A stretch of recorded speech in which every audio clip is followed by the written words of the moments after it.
Anyone who's able to consistently get a result is not lucky. They're just doing something different than you. So for example, money, wealth, abundance. Is there a science to financial abundance? When I went to write some of my financial books, how did I do it? I knew a lot already. I'd worked with people like Paul Tudor Jones for 24 years, one of the greatest financial traders in history. But I went to 50 of the smartest financial people on earth, the Ray Dalias, the Warren Buffetts, all those individuals, and found out what did they do differently than everybody else. And not only did I write a book, a #1 bestseller, New York Times bestseller, but I applied it myself. And I took my companies from doing 50 to 100 million into the billions by just applying exactly what they did. If we talk about health, I wrote a book where I interviewed 150 Nobel laureates, the top individual scientists, people doing rejuvenation therapy, stem cells. So health, there are certain rules. We're all unique biochemically.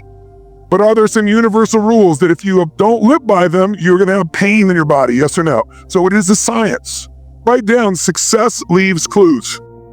Have you heard of Jim Rohn? He was my original teacher, and he used to say, success leaves clues.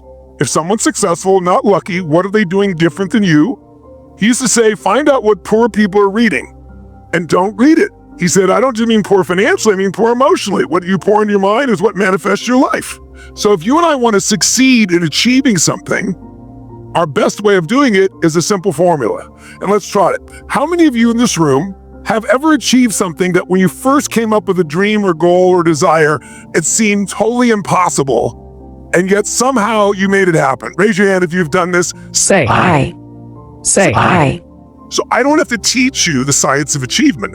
What I have to get you to do is identify what did you do when you achieved at the highest level something that seemed impossible.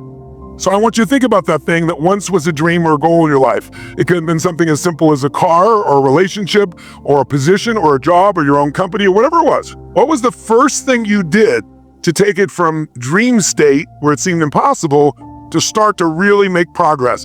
How many of you started to obsess about it? That is, you started to think about it constantly. You started to focus on what you want. Raise your hand if massive focus and energy went into it. That's right. So write down, where focus goes, energy flows. If you focus on where you want to go, you'll make the turn in most cases. So that's got to be our first step, the power of absolute clarity. Write down, clarity equals power. The more clear you are exactly what you want, the faster and easier it is to achieve. And I'll tell you why. There's a part of your brain called the RAS. It stands for Reticular Activating System. It's a part of your brain that determines what you notice. When you decide something you really want, you focus on it consistently, your RAS starts to notice anything that can help you achieve it. I'll give you an example. How many of you have ever bought a certain car or maybe an outfit, and suddenly you see that car or outfit everywhere? Were those cars and outfits around before? Yes. But you didn't notice them because they weren't important. But now that you owned it, your RAS says that's important and you notice them all. Similarly, if you set a goal, I want to invest in apartment buildings, you don't even know how, but you're obsessing about it. You can be in a Starbucks, there can be someone 4 tables over talking about a real estate deal and your brain will hear it because your RAS looks for it, seeks out anything. It's like a missile. Today, missiles have a servo mechanism like an RAS. And when you shoot at it, if it moves, it follows it. Your RAS is trying to make things happen. So you got to be focused on what you want, not what you don't want, and it's got to be specific. So the first step to achieving anything at the most basic level that seemed impossible, and you now have it, is because you gave it enormous focus. Well, sometimes focus alone could do it. But if it's a really challenging goal, you probably need 2 more steps. If it's difficult, it's not enough to just focus. You got to take massive action. And notice I said massive action with effective execution. Because if you just take massive action and something isn't working and you keep on doing it, it's not going to work. You have to change your approach. That doesn't work? Try something else. Keep changing until you get what you want. Here, I'll give you an example. How long would you give your average baby to learn how to walk? Before you shut them down and went, dude, you're just not a walker, give it up. You go, what are you, crazy? My kid's going to keep trying until they walk. Magic formula. No wonder almost everybody in the world walks. So you've got to be able to change your approach until you get what you want. That's the secret. That's trial and error learning. What if you want to achieve things faster? If you want to achieve it faster, you know exactly what you want, so you got clarity and focus, and your RAS is turned on. You want to take the right massive action. How could you accelerate this process? Model someone who's already achieved what you're after. Figure out what they did and do what they did. Now, you'll still modify it to you, but if you take the same kinds of actions, you just sped it up. So if you know exactly what you want and you're obsessed on it, and you're taking massive action, ideally modeling what already works, then you only need one other step, perhaps if it's a big goal. And that third step is grace. Some people call it luck, some people call it God, or grace.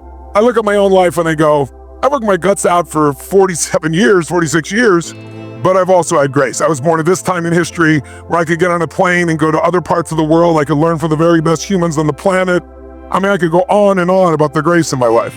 I'm not here to lecture you spiritually, but I'm curious, how many of you have ever noticed the more appreciative you are for the things that have been given to you in this life, the more grace tends to flow to you? I'm curious, how many see this to be true? Say aye. I. It's okay to recognize your part. We've all worked our asses off. But it's also good to notice there's also the parts that's beyond you that's made this possible. And when those two, three things happen, just about anything you've ever dreamed of can happen. So that's the essence of it.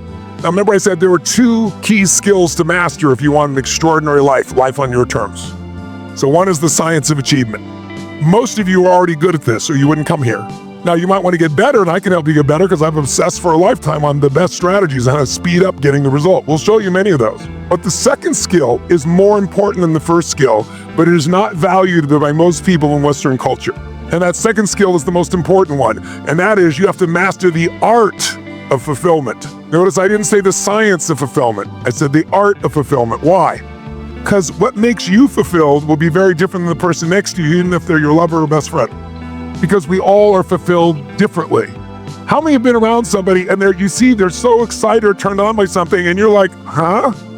Like you don't share that enthusiasm. Who knows what I'm talking about? I'll give you an example. You ever gone to like a really expensive art place and you walk in and you look at this piece of art on the wall and you go, what? How much is that?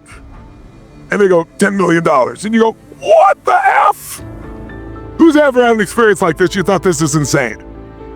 What fulfills one person seems like a joke to somebody else. You don't want to try and achieve what someone else is achieving because you might do it and not be fulfilled. You got to figure out what fulfills you. Success without fulfillment is the ultimate failure. If we fail, what do? You get up, dust yourself off, and try again, right? But if you succeed and you're still not happy, you're now what I call technically screwed, right? We got to make sure that you get fulfillment. Now, most people say, help me succeed and I'll be fulfilled. It doesn't really work that way. You got to know what fulfills you. You got to find what fulfills you.